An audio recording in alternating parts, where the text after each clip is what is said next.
কড়াইতে সাদা তেল গরম করে নিয়েছি, এর মধ্যে আমি এখন দিয়ে দিচ্ছি টুকরো করে রাখা পনিরটা হালকা ব্রাউন করে ভেজে নেব। এই যে দেখুন ভাজা হয়ে গেছে, আমি তুলে নিচ্ছি। এখন আমি আবার দিয়ে দিচ্ছি একটু বাদাম, এটাও একই রকমভাবে ভেজে তুলে নেব।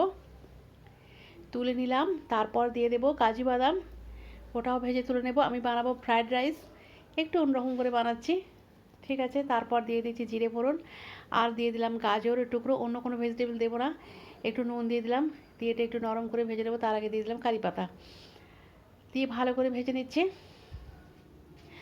এখন আমি এর মধ্যে দিয়ে দিচ্ছি বানিয়ে রাখা ভাতটা বানানোর সময় নুন দিয়েছিলাম, অল্প একটু স্বাদ দিয়েছি, নাড়াচাড়া করে নিলাম। তারপর বাকি ইনগ্রেডিয়েন্টস যেগুলো ভেজে রেখেছিলাম সেগুলো দিয়ে দিলাম, দিয়ে হালকা হাতে এগুলো নাড়াচাড়া করে নেব।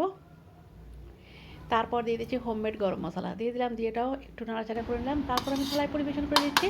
এই যে দেখুন ফ্রায়েড রাইস, আর কিছুই সঙ্গে নয়, শুধু সঙ্গে আছে একটু রায়তা। তো আমার ফ্রায়েড রাইস কেমন হয়েছে জানাবেন।